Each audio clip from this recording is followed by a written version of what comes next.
요한복음 1장 9절에서 13절입니다.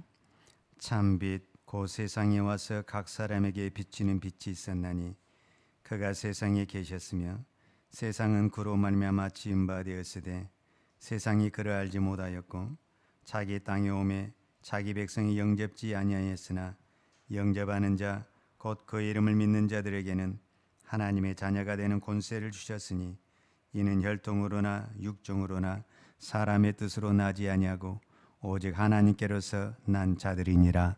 아멘. 오늘 또 하나님께서 저와 여러분에게 하나님이 크신 은혜를 주실 줄로 믿습니다. 저는 지금 요한복음 1장을 통해서 앞으로도 몇 번을 살펴보겠지만 하나님의 자녀 이 부분에 대해서 여러분과 말씀을 나누고자 합니다. 여러분 하나님의 자녀 맞습니까? 제가 앞전주에 세상에는 마귀의 자녀도 있고 하나님의 자녀도 있다 이렇게 했습니다. 저는 이 자리에 우리 참여한 우리 모든 성도님들이 하나님의 자녀가 된 줄 믿습니다. 하나님의 자녀에게는 하나님이 주신 기쁨이 있습니다. 하나님이 주신 감사가 있고 하나님이 주신 행복이 있습니다. 만약에 하나님의 자녀에게 만약에 이것이 없다고 한다면은 우리는 우리의 믿음을 점검을 해 보아야 됩니다. 하나님의 자녀에게는 세상이 주지 못하는 하나님의 자녀에게만 주는 하나님의 놀라운 축복이 있습니다. 그것이 뭔지 아십니까? 오늘 성경에서는 자녀의 권세다 이렇게 말을 했거든요. 이 자녀의 권세란 말이 무슨 말이냐면 하나님을 아버지로 부를 수 있다는 것이 저와 여러분에게 주신 축복입니다. 여러분 우리가 아무나 아버지라고 부르지 않습니다. 그런데 이 만왕의 왕이신 하나님을 내가 아버지라고 부를 수 있다는 것은 하나님의 자녀에게만 주신 놀라운 축복입니다. 믿습니까? 여러분 내 자식이 나를 아버지라고 부를 때는 기쁨이 되는 것입니다. 근데 내 자식이 아닌데 다른 사람이 나를 아버지라고 부르면은 좀 이상하지 않습니까? 마찬가지입니다. 내가 내 아버지에게 아버지라고 부르는 것은 너무너무 당연한 것이죠. 그런데 내 아버지 아닌 사람에게 아버지라고 부른다는 것은 사실 어려운 거죠.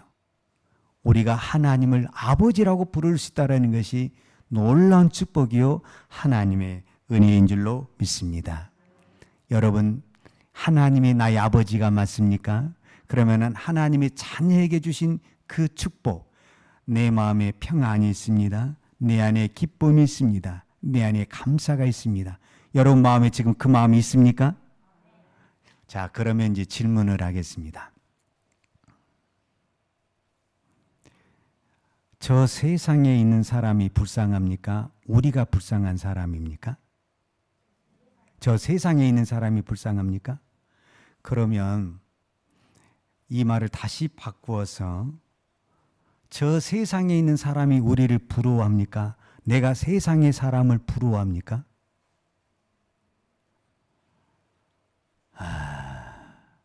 여러분 세상의 사람들이 얼마나 욕심이 많은 줄 압니까?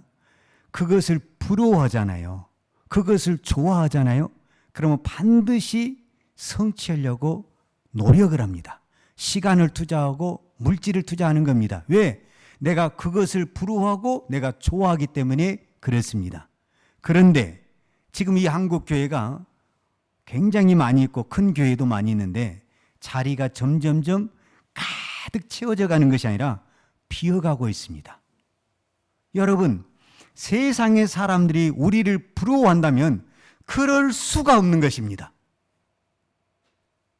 세상의 사람이 우리를 정말로 부러워한다면 그들은 시간을 투자하고 물질을 투자해서 어떻게든지 이 자리로 들어오려고 노력을 할 것입니다. 그런데 세상의 사람들이 우리를 부러워하지 않습니다. 지금 반대 현상이 나타나고 있는데 우리가 지금 세상을 부러워하고 있습니다. 그래서 교회가 지금 세상을 부러워해서 교회의 모든 프로그램과 교회의 모든 시스템이 세상을 따라가고 있습니다. 성경을 따라가고 믿음을 따라가는 것이 아니라 세상의 방법과 세상의 마케팅을 가지고 교회를 운영하고 있습니다. 왜 그랬습니까? 세상이 부럽기 때문에 그렇습니다. 세상이 저렇게 많이 모이는 것이 부럽고 세상이 많이 돈을 버는 것이 부럽기 때문에 우리 어떻든가 세상의 방법을 동원해서라도 많은 사람이 모일 수만 있다면, 우리가 부흥할 수만 있다면, 잘 될 수만 있다면 성경의 법이 아니더라도 우리는 세상의 법을 따르겠다라는 것입니다. 여러분, 그것을 다른 데서 찾으면 안 됩니다. 내 안에, 여러분 내 안에 세상의 것이 부러운 것이 아무것도 없습니까? 여러분, 누가 무엇을 샀다, 어디를 갔다, 무엇을 했다, 여러분 그것이 하나도 안 부럽습니까? 아우, 저거 망할 건데. 여러분 그렇게 생각이 됩니까? 아니면은 하나님 왜 저기는 주고 나는 안 줘요? 이런 생각이 안 듭니까? 미안하지만 우리 안에 너무 세상을 부러워하는 것입니다. 그러니까 세상의 사람들이 봤을 때 우리가 불쌍하게 보이는 것입니다. 너나 나나 똑같다라는 것입니다. 그런데 너는 왜 거기 가서 시간을 쓰고 물질을 쓰냐는 것입니다. 제가 봤을 때 여러분 이 자리에 있을 때만 여러분의 마음이 조금 편안한 것 같아요. 그래서 제가 오늘 여러분하고 생각해 보고 싶은 것은 내가 정말 하나님의 자녀가 맞는가? 즉 이 말은 내가 정말 구원을 받았는가? 나는 정말 믿음이 있는 것인가? 라는 부분을 오늘 말씀을 통해서 우리는 다시 한번 점검해 볼 필요가 있습니다. 자, 요한복음 20장 31절. 요한복음 20장 31절은 사도 요한이 요한복음을 기록한 목적을 설명하고 있습니다. 여러분, 모든 책에는 목적이 있습니다. 그 목적을 따라서 지은이는, 작가는 글을 쓰게 되어 있습니다. 자, 우리 요한복음 20장 31절을 우리 다 같이, 성경을 찾으신 분은 성경을 보셔도 되고 성경을 안 찾으신 분은 앞을 보셔도 됩니다. 우리 다 같이 한 목소리로 읽어보겠습니다. 시작.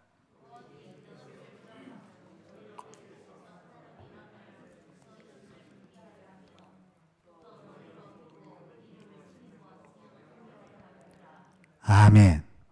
요한복음을 기록한 목적이 뭐라고 말을 했습니까? 하나님이, 즉 예수께서 하나님의 아들 되심을 믿게 하기 위해서. 여러분, 이것은 요한복음의 기록의 목적뿐만 아니라 이 모든 성경은 안 믿는 사람에게 준 것이 아니라 믿는 우리에게 이 성경을 주었습니다. 그래서 이 성경을 보고 우리가 믿음 생활을 잘하라고 성경을 주었습니다. 그런데 우리는 입만 열면 믿음이 없다고 그럽니다. 그러면 믿음이 없으면 믿음을 가질 수 있는 이 성경을 보아야 됩니다. 그런데 성경을 안 보고 어디에서 믿음을 찾으려고 하는지 저는 이해가 안 됩니다. 성경은 믿는 사람에게 주었습니다. 그 말은 무슨 말이냐면은 사도 요한이 이 성경을 기록할 때에도 많은 사람들이 믿는다고 하지만은 구원의 확신이 없고 하나님의 자녀된 확신이 없다라는 것입니다. 요한의 시대에만 그런 것이 아니라 지금 오늘 우리 시대에도 동일하게 그것이 나타나고 있는데, 내가 지금 믿는다고 하는데 내 안에 구원의 확신이 없고 하나님의 자녀된 확신이 없는 겁니다. 그러니까 성경은 계속해서 무엇을 말해주냐면 우리에게 어떻게 하면 믿음을 잘 믿을 수 있는가를 성경은 기록해 주었다라는 겁니다. 또 하나 성경을 보겠습니다. 누가복음 1장 3절과 4절에 보면은, 그냥 이제는 앞을 보세요. 빨리빨리 여기 앞에서 찾아줄 거니까. 자, 누가복음 1장 3절에 4절에 보면은 이 누가복음은 누가 누구에게 쓴 편지라고 말할 수가 있는데, 누가라는 이 사람이, 그 사람에 보면 데오빌로 가카라는 사람에게 우리가 일반적인 편지를 쓰는 것입니다. 그런데 그 사람이 분명히 이렇게 말합니다. 누가복음 1장 3절 4절에 보면 이 모든 일을 그놈부터 자세히 미루어 살핀 나도 데오빌로 가카에게 차례들여서 보내는 것이 좋은 줄 알아노니 이는 가카로 그 배운 바의 확실함을 알게 하려 함이로라. 그러니까 내가 들었던 그 복음, 내가 들었던 예수에 대한 풍문 같은 그 소문을 확실하게 해주기 위해서 뭘 했다라는 겁니까? 내가 이 누가복음이라는 이 글을 쓰게 되었다라고 이야기를 하는 겁니다. 그래서 이 성경은 누가복음이나 요한복음뿐만 아니라 우리가 어떤 성경을 봐도 이 성경은 우리의 믿음의 확신을 주기 위해서 기록된 것이다 라고 믿으면 그것이 정답이 됩니다. 자, 그러면 저는 이제 여러분에게 한 가지 하고 싶은 얘기가 있습니다. 그 얘기가 뭐냐면 오늘 이 시대에 많은 사람들이 환자가 있습니다. 즉 병자가 있습니다. 그런데 육체적인 병이야 어차피 그것이 발견이 되고 또 눈에 보이니까 병원에 가서 뭐 치료를 하든지 약을 먹으면 됩니다. 그런데 진짜 무서운 병이 있습니다. 그 무서운 병이 뭐냐면 저는 생각의 병이고 마음의 병입니다. 우리가 겉을 보면은요 아주 멀쩡하게 생겼어요. 사지도 다 멀쩡하게 생겼는데 이 생각이 병들어 있는 사람이 너무 많이 있습니다. 마음이 병들어 있는 사람이 너무 많이 있습니다. 혹시 여러분들 중에서도 그런 병이 있다면 오늘 이 말씀을 듣고 예수 이름으로 치유함이 있기를 기도합니다. 어떤 사람은 저녁에 잠을 자야 되는데 약을 먹지 않고는 잠을 잘 수가 없습니다. 이건 심각한 병입니다. 그런데 저는 여기에다가 또 한 가지 병을 말해주고 싶었는데 그게 뭐냐면은 저와 여러분이 예수를 믿는다고 하는데 믿음의 병이 들었다라는 겁니다. 누가 봐도 이 사람은 교회 생활을 열심히 잘합니다. 매 주일마다 한 번도 빠진 적이 없습니다. 봉사도 열심히 합니다. 믿음 생활도 열심히 합니다. 기도 생활도 열심히 합니다. 그런데 이 사람이 믿음의 병이 들었습니다. 여러분 믿음의 병이 든 사람의 증세가 어떤지 압니까? 하나님은 나를 사랑하지 않는 것 같아. 이런 증상이 있는 사람은 지금 믿음의 병이 들기 시작을 했습니다. 내가 보니까 누구누구는 하나님 안에서 참 자유함을 누리고 하나님 안에서 늘 기쁨이 있고 그 얼굴을 보면 참 감사가 있고 행복함이 있는 것 같은데 나는 이렇게 예수를 믿어도 늘 마음이 불안하고 기도를 하면서도 내 마음속에 이 기도를 하나님 들으시고 응답해 주실 거라는 그 믿음보다는 하나님이 안 들어주면 어떡하지? 이런 마음부터 들기 시작한다는 거예요. 기도를 하면서도 내 안에 믿음이 있어서 이 기도를 하나님이 반드시 들어주실 거야 이 믿음이 있어야 되는데 오히려 정반대 하나님이 안 들어주시면 어떡하지? 말씀을 보면서도 이 말씀이 나에게 축복의 말씀이구나 이렇게 받아들였는데 이 말씀대로 안 살면 어떡하지? 하나님 무슨 벌을 내릴까? 어머 무섭네? 또 이런 생각이 든다라는 거예요. 이게 도대체 믿음의 병이 들어가지고 기도를 해도 말씀을 보아도 예배를 드려도 내 안에 불안함과 염려의 마음이 떠나가지를 않는다라는 거예요. 이거 심각한 믿음의 병입니다. 왜 이런 믿음의 병이 걸렸습니까? 그것은 지금 우리가 믿음의 출발이 잘못되었기 때문에 그랬습니다. 여러분, 어떤 건물에 문제가 생기고 하자가 생겼다. 그러면은 여러 가지 원인이 있을 수가 있죠. 그런데 가장 근본적이고 문제가 되는 것은 기초가 잘못된 데서부터 시작을 하는 것입니다. 여러분, 대부분 건물에 금이 가고 기울어진 것은 이유가 뭐 때문에 그러냐면은 기초가 잘못되었기 때문에 그렇습니다. 여러분 운동선수들이 아무리 운동을 해도 어떤 실력이 안 올라가고 어떤 성과가 나타나지 않고 어떤 점수가 안 올라간 이유는 왜 그러냐면은 기본기에서 무너졌기 때문에 그렇습니다. 지금 우리의 믿음에 병이 들었다라는 것은 무엇에 문제가 생겼냐면 믿음의 기초, 이 믿음의 기본이 되는 이 믿음의 출발이 잘못되었다라는 것입니다. 그래서 이 믿음이 요동을 하는 것입니다. 자, 여러분 하나님의 자녀가 되는 것이 어떻게 된다고 오늘 성경에 나와 있습니까? 요한복음 1장 우리가 보았잖아요. 영접하는 자, 곧 그 이름을 믿는 자들에게는 하나님의 자녀가 되는 권세를 주셨으니 그랬어요.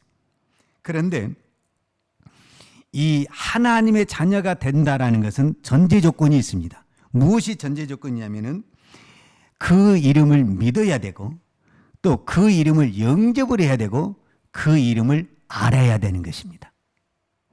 제가 여러분에게 묻습니다. 여러분 예수님을 믿습니까? 이렇게 고백을 가지고 우리는 믿는다고 이야기를 하거든요.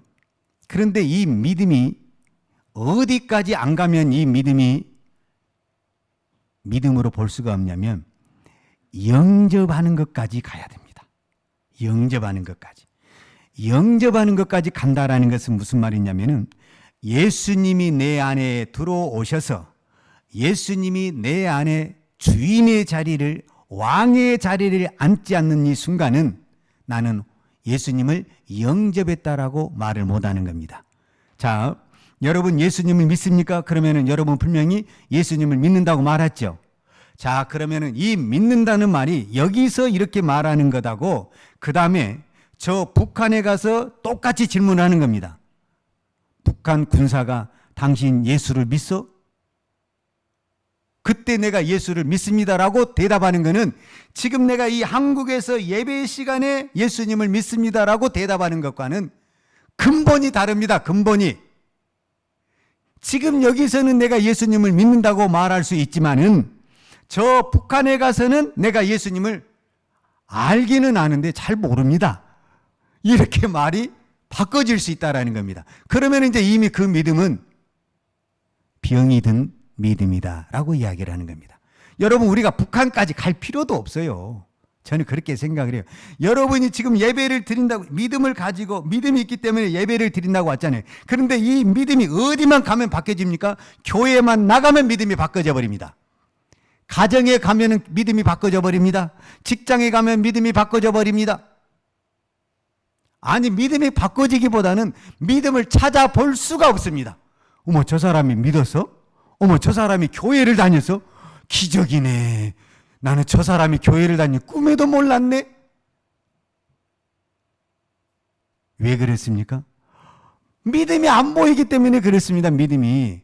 나는 지금 예배를 드리면서 오늘 주일날이기 때문에 예배를 드리기 때문에 나는 믿음이 있다라고 생각을 하는데 저 세상의 사람들이 나를 볼 때는 믿음이 하나도 없다라고 보는 겁니다. 믿음이 있다면 그렇게 말할 수가 없다라는 겁니다. 믿음이 있다면 그렇게 행동할 수가 없다라는 겁니다. 세상은 정확합니다. 눈이. 여러분 이 믿음을 우리가 어떻게 해결을 하겠습니까? 그 첫 번째 단계가 오늘 이 말씀입니다. 13절입니다. 이는 혈통으로나 그랬어요. 혈통으로나. 이 혈통이라는 것이 뭐냐면은 좀 더 쉽게 번역을 하면 가문으로나 아니면 족보로나 아니면 계보 뭐 그런 게겠죠. 자, 이 말은 무슨 말이냐면 우리가 예수님을 믿습니까? 네, 예수님을 믿어요. 구원을 받았습니까? 네, 구원 받았어요. 하나님의 자녀입니까? 네, 저는 하나님의 자녀입니다. 이것을 어떻게 답변을 하냐면 나는 어렸을 때부터 교회를 다녔어요. 그래서 나는 당연히 구원을 받았고 나는 하나님의 자녀예요. 나는 우리 부모님이 교회를 다녔어요. 그래서 나는 당연히 내가 구원을 받았고 나는 하나님의 자녀예요. 나는 교회 다닌 지가 10년이 넘었어요. 그래서 교회에서 직분도 받았어요. 그래서 나는 당연히 나는 구원도 받았고 나는 하나님의 자녀입니다. 이렇게 출발한 자체가 잘못되었다라는 겁니다. 여기서 혈통이란 말은 무슨 말이냐면 우리가 보통 우리는 3대째 예수 믿는 가정입니다. 우리는 5대째 예수를 믿는 가정입니다. 이렇게 말을 하잖아요. 여러분 그것도 훌륭한 믿음이죠. 그런데 지금 사도 요한이 이 지적한 것은 오늘 본문에 유대인들에게 혈통으로 하나님의 자녀가 될 수 없다. 혈통으로 구원을 받을 수 없다. 이랬을 때 유대인들에게 혈통은 우리하고 근본이 다릅니다. 우리는 3대 4대잖아요. 그 3대 4대 해봐야 몇 년이 되겠어요? 100년이 되겠어요? 유대인들은 지금 몇 년이에요? 2000년이에요. 2000년. 아브라함의 믿음에서 그들은 우리의 조상이 누구냐? 아브라함입니다. 아브라함이 누군지 아십니까? 믿음의 조상입니다. 우리의 조상이 누군지 압니까? 아브라함입니다. 이 아브라함에 대해서 대단한 믿음을 이 자부심을 가지고 있는 사람들이 누구냐? 유대인입니다. 그래서 그들은 당연히 우리가 아브라함의 자손이니까 우리는 하나님의 자녀고 우리는 구원받았다고 생각을 하는 것입니다. 그런데 지금 사도 요한이 혈통으로 되지 아니한다고 이렇게 딱 찍어서 이야기한 것은 아브라함의 자손이라고 해서 구원받는 것이 아니다. 아브라함의 자손이라고 해서 하나님의 자녀가 아니다라고 이야기를 하는 겁니다. 그 수천 년의 그 전통과 가문과 그것을 자랑한다 할지라도 그것으로 우리가 구원받고 그것으로 하나님의 자녀가 아니다라는 것을 말씀하고 있는 것입니다.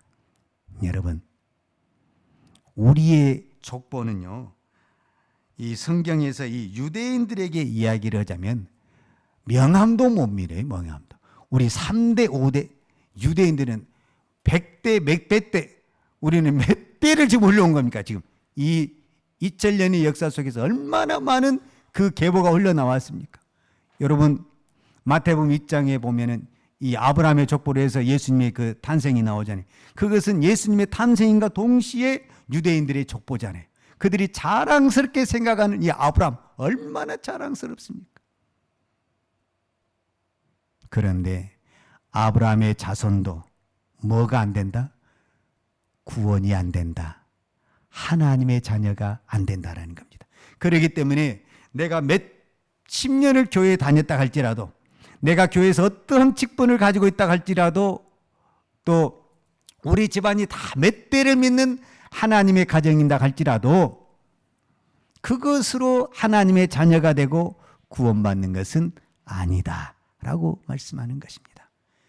그래서 사도 요한은 뭐라고 말을 하냐? 예수님을 알아야 되고 그 다음에 예수님을 믿어야 되고, 그 예수님을 믿는다라는 것은 예수님이 내 안에 들어오셔서 나를 완전히 변화시키고 바꿔줬을 때 그것을 곧 우리는 뭐라고 하냐면은 거듭났다라고 말을 하는 겁니다. 그래서 이제 요한복음 1장을 좀 더 해석해서 설명한 것이 사실은 요한복음 3장 니고데모의 사건을 통해서 거듭나는 것입니다. 거듭난 것. 이 거듭나는 것을 우리는 무엇이라고 말하냐면은 구원받았다, 하나님의 자녀가 됐다라고 말을 하는 겁니다. 그런데 내가 예수를 믿었어요. 그런데도 나는 여전히 거듭나지 못했다고 한다면은 나는 구원받지 못한 사람이고 하나님의 자녀가 아닌 것입니다. 그런데 우리는 착각을 하고 있는 겁니다. 내가 어렸을 때부터 교회를 다녔다니까요. 우리 부모님이 나를 뱃속에 있을 때도 교회를 다녔다니까요. 우리는 그것만 알고 있는 겁니다. 그렇기 때문에 나는 당연히 구원을 받았고 하나님의 자녀라고 하는 것입니다. 그렇기 때문에 이 믿음이 흔들리는 것입니다. 내가 구원을 받은 것 같기도 하는데 또 어떤 생각은 구원을 안 받은 것 같기도 하고, 그래서 믿음의 병이 들었다라고 이야기를 하는 겁니다. 그래서 저와 여러분이 믿음을 정확하니 알아야 됩니다. 자, 첫 번째로 알 것은 예수를 알아야 됩니다. 예수를 아는 것과 믿는 것은 다른 것입니다. 제가 성경 하나를 더 보겠습니다. 성경 하나를 보면 어떤 것을 제가 보냐면 이 말씀입니다. 그 요한 그 야고보서에 이런 말씀이 나왔더라고요. 야고보서 2장 19절에 보면 누가 예수님을 안다고 말을 하냐면 귀신이 예수님을 안다고 말을 합니다. 야고보서 2장 19절에 보면 내가 하나님은 한 분인 줄 믿느냐? 잘 아는도다. 귀신들도 믿고 뜨느니라. 귀신들도 예수님이 하나님의 아들이시라는 것을 압니다. 아는데 믿지를 않습니다. 그런데 지금 여러분들이 어렸을 때부터 성경을 들었고 교회를 다녀서 예수도 알고 성경도 알고 교회도 압니다. 근데 안 믿는 것입니다. 근데 나는 오래 듣다 보니까 나도 모르는 착각을 하는 겁니다. 나는 예수를 믿는 것 같아. 이거 믿음 아닙니다. 여러분, 믿음 아닙니다. 그러기 때문에 문제가 일어나는 것입니다. 자, 누가복음에서도 그 이야기가 나와요. 누가복음 4장 33절과 34절에 보면 어떤 사람이 귀신이 들렸습니다. 그런데 그 귀신 들린 사람에게 예수님이 귀신아 나가라 이렇게 이야기를 하는 겁니다. 그런데 그 사람 안에 들어있던 그 귀신이 누구를 알아보냐면은 예수님을 알아보는 것입니다. 그러면서 이야기하는 겁니다. 누가복음 4장 33절에 보면 회당에 귀신 들린 사람이 있어 크게 소리질러 가로되 아 나사렛 예수여 우리가 당신과 무슨 상관이 있나이까? 우리를 멸하러 왔나이까? 나는 당신이 누구인 줄 아노니 하나님의 거룩한 자이다. 정확하게 알고 있습니다. 그런데 안 믿습니다. 여러분이 지금 그래도 내가 교회를 얼마나 다녔습니까? 다닌 횟수가 얼마나 많습니까? 그리고 듣는 말씀이 얼마나 많습니까? 그래서 우리도 정확하니 복음을 알고 있습니다. 십자가도 알고 있습니다. 부활도 알고 있습니다. 안 믿습니다. 제가 말했죠. 믿음이라는 것은 지금 이 예배 시간에 고백한 이 믿음이 저 북한에서도 동일하게 내가 고백하면 이 믿음은 믿는 믿음입니다. 그런데 내가 이 교회 안에서 예배 드릴 때만 고백한 이 믿음이라고 한다면 이 믿음은 안 믿는 믿음입니다. 그래서 여러분의 믿음이 병이 들었다라고 제가 이야기를 하는 것입니다. 여러분 이 말씀을 믿습니까? 여러분 우리가 성경에서 믿음 이야기를 할 때 주로 누구 이야기를 합니까? 아브라함 이야기를 하지 않습니까? 여러분 그렇습니까? 안 그렇습니까? 믿음의 조상이 아브라함이지 않습니까? 그래서 믿음에 대해서 설명을 한다. 믿음에 대해서 이야기를 한다. 그러면 꼭 끌어온 사람이 누구냐면은 아브라함을 끌어옵니다. 아브라함을. 여러분 믿습니까? 자 그러면은 제가 성경을 한번 찾아보겠습니다. 로마서 4장에 보면 사도 바울은 아브라함의 믿음이 얼마나 위대한 믿음인가를 여러분 말씀해 주고 있는 것입니다. 아브라함의 믿음이 어떤 믿음이냐면은 로마서 4장 18절을 제가 보겠습니다. 여기 찾았습니까? 그러면은 제가 읽을 테니까 한번 봐보시기 바랍니다. 아브라함이 바랄 수 없는 중에 바라고 믿었으니 이는 내 후손이 이가 드리라 하신 말씀대로 많은 민족의 조상이 되게 하려 하심을 인함이라. 자, 그 다음에 20절을 제가 읽어보겠습니다. 믿음이 없어 하나님의 약속을 의심치 않고 믿음에 견고하여져서 하나님께 영광을 돌리며 약속하신 그것을 또한 능히 이루실 줄을 확신하였다. 즉 아브라함이 바랄 수 없는 중에 어디 있다라는 겁니까? 믿었다. 그러니까 믿을 수 없는 상황에서 믿었다. 그것이 지금 우리는 무슨 사건인 줄 알죠? 아브라함이 아기를 낳을 수 없는 상황에서 뭘 했다라는 겁니까? 믿음으로 이삭을 낳았다. 여러분 이 사실을 믿습니까? 그렇죠. 이거를 아브라함의 믿음으로 보는 것입니다. 자, 히브리에서도 한 가지 더 말씀이 나오거든요. 히브리서 기자는 아브라함의 믿음, 즉 히브리서 11장이 우리가 잘 아는 믿음장인데 아브라함의 믿음에 대해서 어떻게 말을 하고 있냐면 아브라함의 믿음을 할 때는 꼭 이 두 가지가 나오는 겁니다. 첫 번째는 방금 우리가 봤던 로마서 4장에서 바랄 수 없는 중에, 즉 아기를 가질 수 없는 중에 아기를 주신다는 하나님의 약속의 말씀을 믿었다라는 겁니다. 이 믿음이 위대하다는 것을 말해주는 것이고, 히브리서 11장 8절에서는 믿음으로 아브라함은 부르심을 받았을 때 순종하여 장래의 기업으로 받을 땅에 나아갈새 갈 바를 알지 못하고 나갔으며, 여기서 중요한 것은 무슨 단어냐면 내가 지금 하나님의 부르심을 받아서 길을 나가는데, 즉 하나님이 약속한 가나안 땅을 향해 가는데 갈 바를 알지 못하는, 길을 모른다는 겁니다. 길을 모르는데 하나님이 나를 부르셨다는 그 믿음만을 가지고 그 길을 따라갔다라는 겁니다. 이것을 무엇으로 봤냐? 아브라함의 믿음으로 보았다라는 겁니다. 지금 사도 바울이, 히브리서 기자가 아브라함의 믿음을 이야기하기 위해서 이야기를 한 것이 아닙니다. 무슨 이야기를 하려고 그러냐면은 아브라함이 예수 그리스도를 보았느냐 안 보았느냐, 지금 그 이야기를 하는 것입니다. 아브라함이 예수님을 보았습니까? 안 보았습니까? 안 보았죠. 예수님이 안 보았죠. 이삭이라는 자녀를 통해서 먼 후대에, 우리로 말하자면 한 2000년 후에 예수님이 태어날 것을 말씀했다라는 거죠. 근데 아브라함은 보지도 않았지만 그 말씀을 믿었다라는 겁니다. 근데 지금 사도 요한이 이 유대인들을 향해서 지적한 내용은 무슨 내용이냐면은 너희는 예수를 두 눈 똑똑히 보았다라는 겁니다. 그러면 누구보다 믿음이 더 좋아야 된다라는 겁니까? 아브라함보다 믿음이 더 좋아야 된다라는 겁니다. 그런데 지금 오늘 우리 모두가 아브라함의 믿음이 위대한다는 것은 아는데 아브라함은 예수 그리스도를 보지도 못하고 이 성경에 기록된 이 성경을 가지지도 못했는데 그렇게 믿음이 좋았다고 한다면은 우리는 예수 그리스도의 십자가의 죽음과 부활하심과 승천하심과 이 모든 사건을 보았고 이 성경을 가지고 있음에도 불구하고 아브라함의 믿음보다 못한다고 한다면은 우리의 믿음이 도대체 얼마나 병든 것이냐라고 말을 하는 것입니다. 여러분, 그래서 이 믿음이 저와 여러분에게 중요합니다. 여러분, 제가 믿음을 이야기할 때 여러 가지로 이야기를 할 수가 있지만 이제 마지막으로 하나만 이야기하고 결론을 내겠습니다. 이 믿음이라는 것이 뭐냐면은 이렇게 생각하면 됩니다.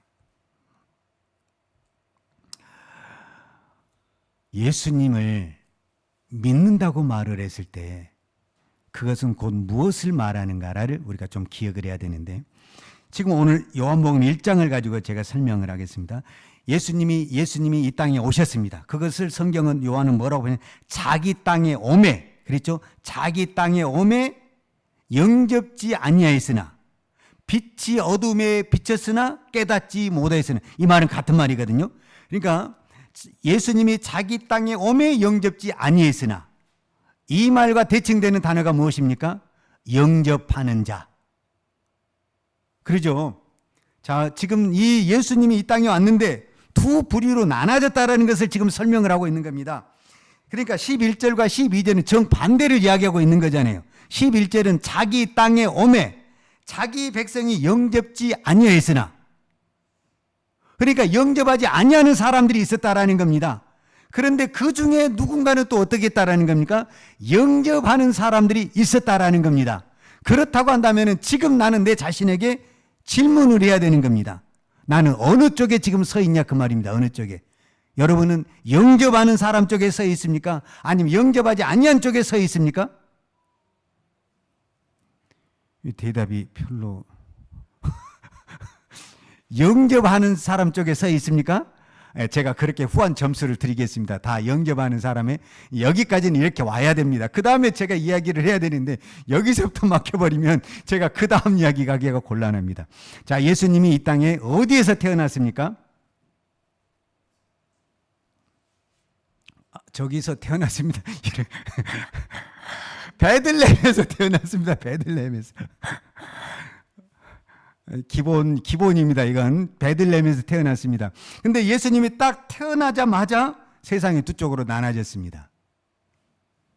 지금 제가 이야기하고 싶은 거는 예수님이 가는 곳곳마다 두 쪽으로 나눠진다라는 겁니다. 지금 오늘 본문에서 배우는 것처럼 영접하는 사람과 영접하지 않는 사람. 자, 예수님이 딱 태어났을 때 예수님이 찾아와서 그 마국간에 있는 예수님. 여러분, 이건 상상이 안 되는 거예요. 왜 그러냐면은 여기 아기를 낳아보신 분들은 갓난 아기가 이게 예수야? 믿어져요? 이 갓난 아기에게 그 시대의 최고의 그 박사들이라고 말할 수 있는 학문과 지성을 가지고 있는 동방의 박사들이 예물을 가지고 와서 그 핏덩어리 예수에게 경배를 했다? 이거는요, 메시아로 눈이를 보지 않는 이상은 안 되는 거예요. 이거는 이 눈이 떠야 된다니까. 이 눈이. 그러니까 지금 예수님이 이 땅에 딱 태어나자마자 두 쪽으로 나눠졌는데 그 핏덩어리 그 갓난 예수에게 경배로 찾아온 사람이 있는가 반면에 그 예수를 죽이려고 칼을 뽑아든 사람이 있었다라는 거예요. 그 사람이 누구예요? 헤롯이잖아요. 그러면 여러분 지금 어디에 서 있습니까? 동방박사편에 서 있습니까? 아니면 헤롯 쪽에 서 있습니까? 동방박사. 동방박사에 간다라는 것은 헤롯이 그 사람도 죽이려고 하잖아요. 여러분은 지금 어디에 서 있냐면 동방박사도 아니고 그 다음에 헤롯도 아니고 중간에서 구경하는 사람. 어디로 가야 되나. 이래서 믿음이 병이 들었다라는 겁니다. 자, 오늘 성경에 보십시오. 14절. 오늘 요한복음 1장 14절에 보면 사도 요한이 이렇게 말합니다. 말씀이 육신이 돼 우리 가운데 거하심이 우리가 그 영광을 보니 그래서 그 영광을 보니. 그러니까 사도 요한은 말씀으로 예수 그리스도께서 말씀으로 오신 것을 보면서 그 영광을 보았다라고 이야기를 하는 겁니다. 즉 우리로 말하자면 예수님을 보았다라고 말을 하는 겁니다. 그런데 세상의 사람들은 전혀 예수님을 보고도 못 보고 있는 것입니다. 왜 그랬습니까? 믿음으로 하지 않으면 예수님을 볼 수가 없는 것입니다. 그래서 믿음은 어떤 부분에서는 아주 냉철합니다. 중간이 없습니다. 중간이.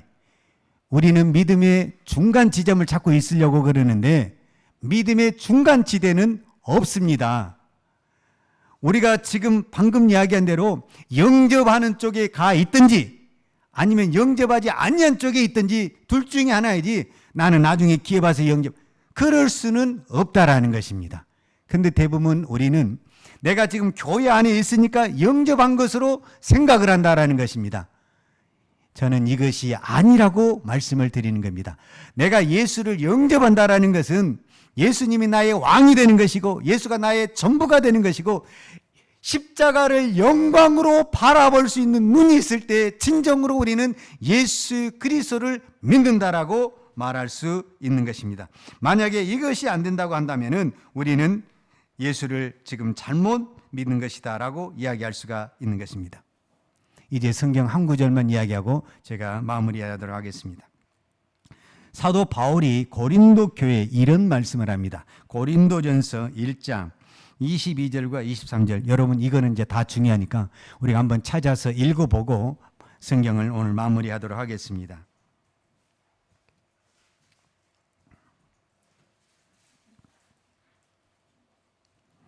고린도전서 1장 22절과 23절.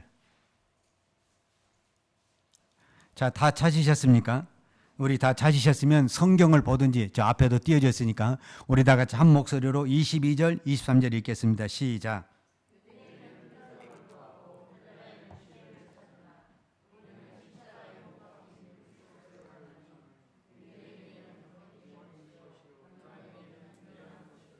아멘. 이 말이 무슨 말이냐면은 예수님이 십자가에 죽으신 그 모습을 내가 지금 어떻게 바라보고 있냐 그 말입니다. 그것을 헬라인들은 미련하게 보이는 것이고 유대인에게는 거리끼는 것이다 그런데 이거는 현대인의 성경에 보면 무슨 말이냐면은 십자가 때문에 넘어진다라는 것입니다. 여러분 우리도 믿음 생활하다가 십자가란 고난이 오면은 넘어집니까 안 넘어집니까? 넘어지죠. 바로 이거를 지금 이야기하고 있는 겁니다. 십자가가 영광의 면류관으로 바라봐야 되는데 그 십자가만 오면 넘어져 버리는 겁니다. 여러분 평소에 그렇게 믿음 생활 잘합니다. 그렇게 헌금 생활도 잘하고 주일날도 잘 지킵니다. 근데 십자가만 오면 넘어져 버립니다. 진짜 믿음이 필요할 때 믿음이 없습니다. 그렇기 때문에 이 믿음은 병든 믿음이다 그 말입니다. 나는 십자가가 영광으로 보이는가? 나는 십자가가 자랑스럽게 보이는가? 나는 십자가가 축복으로 보이는가? 이 믿음이 건강한 믿음이다라는 것입니다. 그런데 많은 사람들이 이 믿음을 보지 못합니다.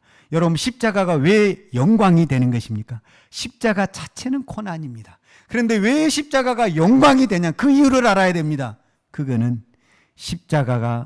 십자가로 끝나는 것이 아니라 십자가는 부활로 다시 나타나기 때문에 십자가가 영광이 되는 것입니다. 그래서 나에게 어떤 십자가가 있다 할지라도 우리는 그 십자가 속에 있는 부활의 영광을 바라봐야만이 그 십자가 때문에 내가 넘어지는 것이 아니라 오히려 그 십자가가 나에게 부활이 되고 축복이 되고 생명이 되는 것입니다. 부활이라는 것이 무엇입니까? 생명 아닙니까? 생명. 이 십자가를 통해서 생명이 살아나는 것입니다. 이 십자가를 통해서 죽은 자가 살아나는 것입니다. 이 십자가를 통해서 병든 자가 치료되는 것입니다. 그래서 나에게 어떤 고난과 십자가가 온다 할지라도 우리는 그 고난과 십자가 속에 숨어있는 부활의 영광, 생명의 이 기적을 바라보아야 됩니다. 그래야만이 그 십자가가 나를 넘어지게 한 것이 아니라 그 십자가가 면류관이 되고 그 십자가가 자랑이 되고 그 십자가 속에서 찬송을 할 수가 있는 것입니다. 우리가 다 잘 아는 성경 한 구절만 제가 이야기를 하겠습니다. 사도행전 16장에 무슨 내용이 나오냐면 바울과 실라가 복음을 증거하다가 어디에 들어갔습니까? 감옥에 들어갔습니다. 여러분 이거는 기억을 하시죠? 감옥에 들어갔는데 사도행전 16장 25절에 보면 바울이 찬송을 합니다. 바울이 찬양을 합니다. 바울이 기도를 합니다. 바울이 감사를 합니다.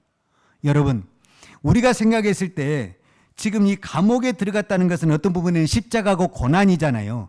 그러면 고난이 끝난 다음에 감사하고 찬양을 해야 됩니까? 아니면 고난 중에 그 상황에서 우리가 찬송이 나와야 됩니까? 언제 찬송이 나와야 됩니까? 여러분 생각에 고난 중에? 여러분들이 이제 정답을 알고 있어서 그렇게 대답을 하시는데 대부분은 뭔가 이루어졌을 때 할렐루야가 됐을 때 우리가 찬양을 하는 거잖아요. 이게 중요한 것이 뭐냐면은 사도 바울이 지금 언제 찬양을 하냐면은 고난 중에 찬양을 한다는 겁니다. 고난 중에. 그가 감옥에 나와서 하나님 앞에 찬송하고 기도하는 내용이 성경에 없어요. 그가 고난 중에 있고 그네가 감옥 속에 있는 그 상황에서 하나님 앞에 감사하고 하나님 앞에 기도하고 하나님 앞에 찬송했다는 겁니다. 그 말은 무슨 말이냐면은 그는 감옥 안에서 감옥문이 열려달라고 기도하지 않았다라는 거예요. 만약에 그가 감옥문을 열려달라고 기도했다면은 감옥문에 나와서 제일 먼저 하니까 하나님 할렐루야 내 기도를 응답해 주시니 감사합니다. 나를 이렇게 풀어주시니 그렇게 기도하고 찬송을 해야 된다라는 겁니다. 그러나 그는 감옥 안에서 그런 기도를 하지 않았다라는 겁니다. 그러면 그는 그 감옥에서 무엇을 받다라는 겁니까? 이 사건을 통해서 무엇을 합니까? 생명을 살리는 겁니다. 그 생명이 간수요, 그 생명이 간수의 온 가족을 복음으로 살리는 하나님의 역사가 나타났다라는 겁니다. 여러분, 지금 우리는 찬양할 때입니다. 이 말이 무슨 말인지 알겠습니까? 지금 우리는 시대적으로 교회가 어려워지고 있고 국가적으로 전 세계적으로 위기에 처해 있습니다. 이때야말로 우리가 찬양하고 기도할 때입니다. 그때 하나님의 생명을 살리는 역사, 구원의 역사가 우리 교회와 여러분의 가정에 나타날 줄로 믿습니다. 기도하겠습니다. 하나님 아버지 감사합니다. 나 같은 죄인을 하나님의 자녀로 불러주시니 감사합니다. 내가 하나님의 자녀가 된 것은 내가 교회를 오래 다녀서 하나님의 자녀가 된 것이 아니고 우리 부모가 교회를 다녀서 하나님의 자녀가 된 것이 아니라 오직 예수 그리스도를 믿음으로 하나님의 자녀가 된 줄로 믿습니다. 오늘 우리의 믿음을 다시 한번 점검하고 우리의 믿음을 다시 한번 하나님 앞에 고백하는 우리의 신앙이 되게 하여 주옵소서.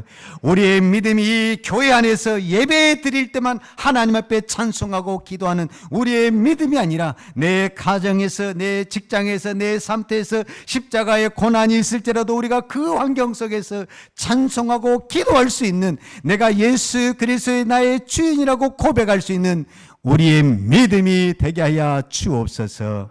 하나님 아버지, 예수 그리스도를 믿는다라는 것은 예수 그리스도를 영접하는 것이고 예수 그리스도를 영접하는 것은 예수님이 나의 왕이 되는 것을 고백합니다. 이제는 예수님이 나의 주인이 되셨고 예수님이 나의 왕이 되셨기 때문에 나의 모든 결정과 나의 모든 길은 주님이 결정하는 대로 믿음으로 따라가겠습니다. 하나님, 이 고백이 우리에게 나타나게 하여 주옵소서. 예수님의 이름으로 기도하였습니다. 아멘. 요한은 내게 복을 주시고 너를 지키시기를 원하며 요한은 그 얼굴로 내게 비추사 은혜 베푸시기를 원하며 요한은 그 얼굴을 내게로 향하여 드사 평강 주시기를 원하노라. 이제는 교회의 머리 되신 우리 주 예수 그리스도의 은혜와 아버지 하나님의 극크신 사랑과 성령님의 풍성한 은혜가 오늘 또 하나님의 자녀된 이 확실한 믿음을 가지고 어떤 환경 속에서도 하나님을 찬송하며 하나님 앞에 감사하며 기도하기를 원하는 사랑하는 주의 백성들 머리머리 예와 특별히 한국 교회와 이 민족 위에 또 온 열방에 나가서 하나님의 복음을 증거하는 선교사님들 머리머리 이해와 사랑하는 주의 자녀들 머리머리 이해 이제부터 영원토록 함께 있을지어다. 아멘.